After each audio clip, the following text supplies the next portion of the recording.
First, check the partition scheme. This video is targeted at disks with the GPT partition style.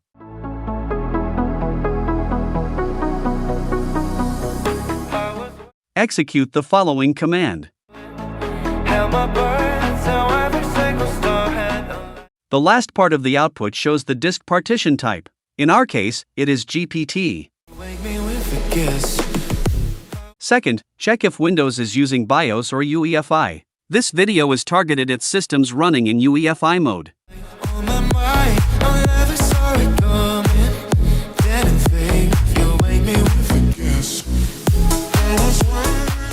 As you see, my system uses UEFI as BIOS mode.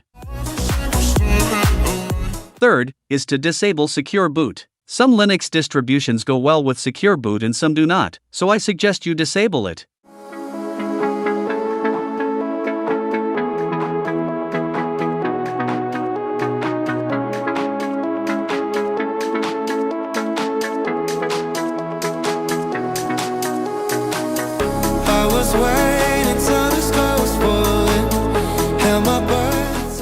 Once your system restarts, you will be directed to the UEFI BIOS settings. For Dell laptops, specifically, you can find the option to enable or disable Secure Boot under the Boot Configuration section.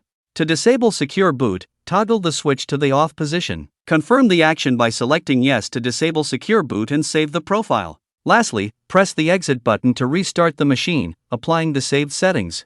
To verify the status of Secure Boot from within Windows, open the Run dialog by pressing the Windows key R. Type msinfo32 in the dialog box and hit Enter.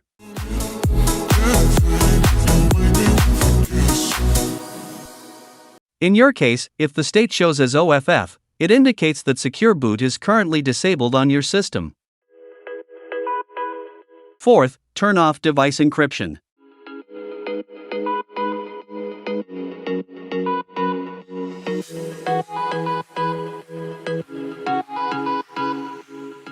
Windows will now start decrypting the existing files. Please note that it will take some time depending on the data size.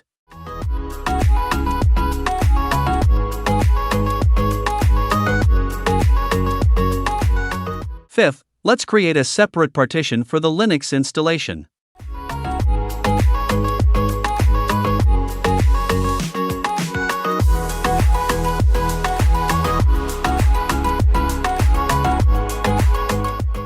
Now I have approximately 146 gigabytes of unallocated space. This unallocated space will be utilized for creating the Linux partitions.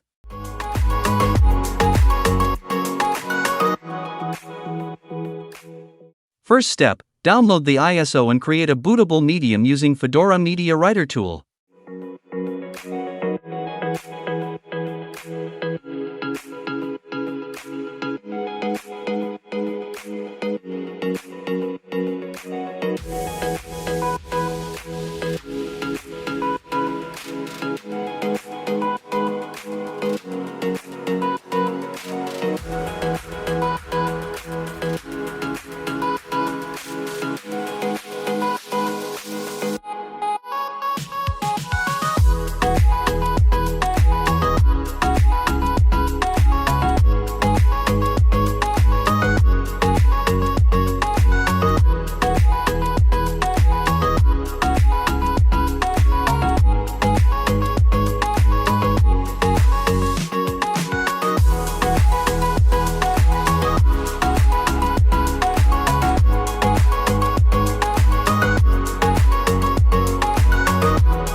In this step, choose the Fedora Workstation version, architecture, and the USB drive where the ISO image will be written.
Second step is to plug in the bootable medium and restart the machine. Keep pressing the bootloader shortcut key during restart to open boot settings. Select the USB device as the first boot device and press enter.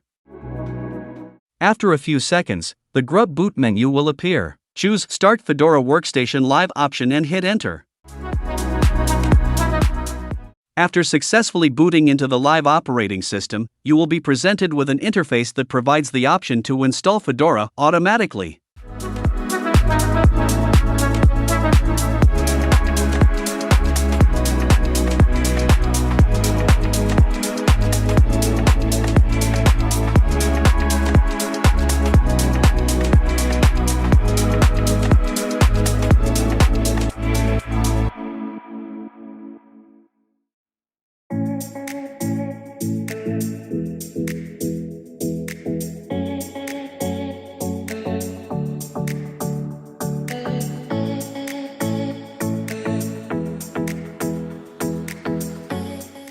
Each time you boot your machine, you will be greeted by the grub menu, which presents the option to choose between Fedora and the Windows Boot Manager.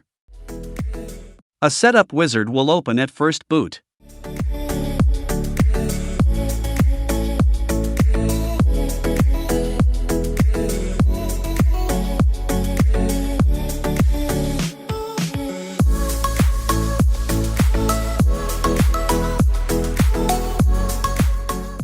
Congratulations! The setup process is now complete, and you can begin using the Fedora Workstation.